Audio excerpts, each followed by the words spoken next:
Assalamualaikum, welcome to Learners Academy. This is Rida Bashir and our sixth lecture is how clinical psychologists became involved in treatment. तो अगर 1850s और 1890s के दरमियान में देखा जाए तो साइकोलॉजिस्ट का जो फोकस था वो जस्ट साइकोसिस की क्लासिफिकेशन पे था, बट 1890s के बाद अगर देखें तो जो उनका फोकस था वो न्यूरोटिक पेशेंट्स की ट्रीटमेंट पे शिफ्ट हो चुका था।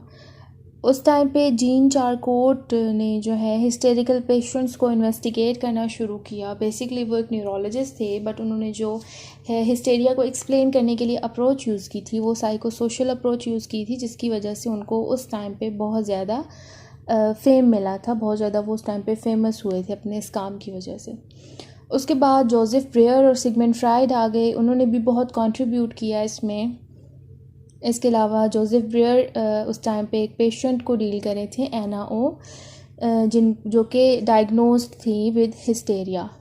तो एना ओ को ट्रीट करते वक्त ब्रेयर को बहुत ज़्यादा चैलेंजेस का सामना करना पड़ा, क्योंकि उस टाइम पे कुछ ख़ास साइकोथेरेपीज़ डेवलप नहीं हुई थी। उसके बाद ब्रेयर और फ्राइड ने हिस्टेरिया पे डिफरेंट स्टडीज़ पब्लिश की और उसके बाद फ्राइड ने अपना साइको एनालिसिस का कॉन्सेप्ट दिया था साइकोथेरेपी में। फिर 1900 में फ्राइड ने अपनी बुक पब्लिश की थी इंटरप्रिटेशन ऑफ ड्रीम्स, और उसके बाद साइको एनालिटिक पर्सपेक्टिव को बहुत ज़्यादा एक्सेप्टेंस मिली थी। स्टार्ट में अगर देखा जाए तो जो साइकोपैथोलॉजी का ट्रीटमेंट था वो जस्ट साइकियाट्री की फील्ड में बहुत ज़्यादा डोमिनेंट था because of Freud's psychoanalytic perspective. But 1900s में एक मूवमेंट चलाई गई थी, that is child guidance movement, जिसमें क्लिनिकल साइकोलॉजिस्ट जो हैं वो साइकोलॉजिकल प्रॉब्लम्स की ट्रीटमेंट में बहुत ज़्यादा इन्वॉल्व हुए थे। एंड देन शिकागो में विलियम हेले ने 1909 में एक चाइल्ड गाइडेंस क्लिनिक इस्टेब्लिश किया था।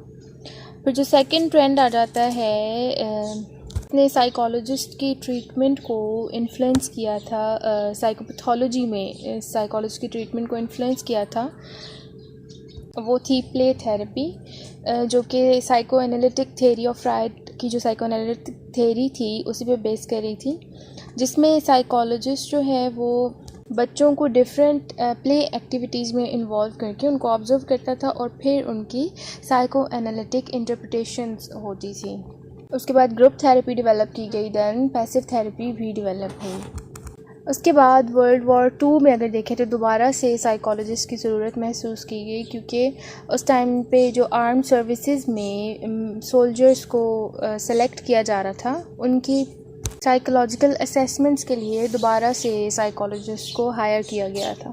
तो उस टाइम पे जो सोल्जर्स की क्लिनिकल ऑब्जर्वेशंस की गई थी, तो बहुत सारे सोल्जर्स जो हैं वो साइकोलॉजिकल ट्रॉमा या स्ट्रेस से सफ़र कर रहे थे, जिसको उस टाइम पे एक सिंड्रोम का नाम दिया गया था और इसको लेबल किया गया था एज अ शेल शॉक और बैटल फटीग, क्योंकि उनको जो स्ट्रेस या ट्रॉमा था वो बैटल की वजह से था। और शेल शॉक और बैटल फटीग को अब जो है पोस्ट ट्रॉमेटिक स्ट्रेस डिसऑर्डर कहा जाता है। तो इस तरह से वर्ल्ड वॉर 2 में साइकोलॉजिस्ट ट्रीटमेंट में इन्वॉल्व हुए थे। देन उसके बाद national council of women psychologists बनाई गई थी, जिसमें women psychologist different community problems को डील करती थी, लाइक वॉर की वजह से जो सिविलियंस में स्ट्रेस कॉज हो रहा है या जो वॉर का इफ़ेक्ट हो रहा है सिविलियंस पे, उसको रिड्यूस करने के लिए। इसके अलावा वुमेन को child related different advices provide करती थी और घर घर जाके सर्विसेज प्रोवाइड करती थी। उसके बाद वेटरन्स एडमिनिस्ट्रेशन आ गई, तो वेटरन्स एडमिनिस्ट्रेशन ने ये एस्टिमेट किया कि वर्ल्ड वॉर 2 के बाद जो डिफरेंट साइकोलॉजिकल कैजुअलिटीज़ हुई हैं उनको ट्रीट करने के लिए 4700 क्लिनिकल साइकोलॉजिस्ट जो हैं वो ज़रूरत है उनकी। इसके अलावा वेटरन्स एडमिनिस्ट्रेशन ने different clinical doctoral level clinical psychologist training programs भी स्टार्ट करवाए। और 1946 में अगर देखा जाए तो कोई भी ऐसी फॉर्मल यूनिवर्सिटी नहीं थी जहाँ पे क्लिनिकल साइकोलॉजिस्ट को ट्रेन किया जाए। तो 1950 के बाद से जो साइकोलॉजी की PhD इन साइकोलॉजी की डिग्री प्रोवाइड की जाती थी वो फिर as a clinical psychologist provide की जाने लगी। उसके बाद आ जाती हैं अल्टरनेटिव अप्रोचेस टू साइकोथेरेपी। तो कार्ल रॉजर जो हैं वो ह्यूमनिस्टिक साइकोलॉजी के फाउंडर थे और उस टाइम पे उन्होंने मेडिसिन, साइकियाट्री और साइको एनालिसिस से साइकोथेरेपी को अलग करने पे फोकस किया था। 1942 में रॉजर ने एक बुक पब्लिश की थी, काउंसलिंग एंड साइकोथेरेपी, जिसमें उन्होंने ये आइडेंटिफाई किया था कि साइकोथेरेपी क्लिनिकल साइकोलॉजिस्ट की एक लेजिटिमेट एक्टिविटी है और जो पहला उन्होंने साइकोथेरेपी का मॉडल दिया था जो कि साइको एनालिटिक थ्योरी पे बेस नहीं करता था। उसके बाद बिहेवियरल अप्रोच को इंट्रोड्यूस करवाया गया और जो फर्स्ट साइकियाट्रिस्ट थे जोसेफ वोल्फ, उन्होंने फ़र्स्ट टाइम बिहेवियरल मॉडल्स को एज ए ट्रीटमेंट यूज़ किया था और ये सजेस्ट किया था कि जितने भी न्यूरोटिक बिहेवियर्स होते हैं वो जिस कंडीशन में लर्न किए जाते हैं उसी कंडीशन में उनको अनलर्न भी किया जा सकता है और इस प्रोसेस को उन्होंने रेसिप्रोकल इनहिबिशन का नाम दिया था। उसके बाद आ गई थी कॉग्निटिव बिहेवियरल अप्रोच। तो 1970s में जो ट्रीटमेंट का फोकस था वो इंडिविजुअल के थॉट्स, उसकी फीलिंग्स और एक्सपेक्टेशंस को चेंज करने पे था। इसमें एल्बर्ट एलिस की रेशनल इमोटिव बिहेवियर थेरेपी आ जाती है। देन एरन बेक ने अपने कॉग्निटिव ट्रीटमेंट्स को यूज़ किया था डिप्रेशन को ट्रीट करने के लिए। इसके अलावा बेंड्यूरा का सेल्फ एफिकेसी पे काम आ जाता है। तो इन सब अप्रोचेज़ ने मिल के कॉग्निटिव और बिहेवियरल अप्रोचेज़ को इंटीग्रेट किया था। उसके बाद जो फोकस था वो ज़्यादा एक्लेक्टिक अप्रोचेस पे था क्योंकि 1900s में एक अप्रोच डेवलप की गई थी, that is bio psycho social approach, जिसका ये फोकस था कि हेल्थ और इलनेस डिफरेंट बायोलॉजिकल, साइकोलॉजिकल और सोशल एस्पेक्ट्स की वजह से इन्फ्लुएंस होती है। साइकोलॉजिस्ट्स को मल्टी डायमेंशनल अप्रोचेस यूज़ करके ट्रीटमेंट करना चाहिए। उसके बाद साइकोथेरेपीज़ पे बहुत ज़्यादा काम हुआ था। रॉजर्स ने अपनी क्लाइंट सेंटर्ड थेरेपी इंट्रोड्यूस करवाई थी। उसके बाद आइसेनिक ने साइकोथेरेपी की इफ़ेक्टिवनेस पे काम किया था। वोल्फ्स ने डिफरेंट बिहेवियरल मेथड्स को यूज़ किया था एंजाइटी को ट्रीट करने के लिए। इसके अलावा डिप्रेशन को ट्रीट करने के लिए डिफरेंट कॉग्निटिव थेरेपीज़ यूज़ की जाने लगी।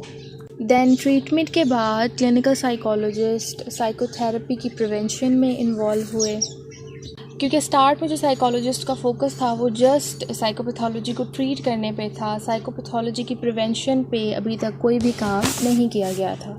देन 1963 में यूनाइटेड स्टेट के प्रेसिडेंट ने डिफरेंट ऐसे प्रोग्राम्स और पॉलिसीज़ इंट्रोड्यूस करवाई जिनके थ्रू साइकोपैथोलॉजी की प्रिवेंशन को प्रमोट किया जा सके।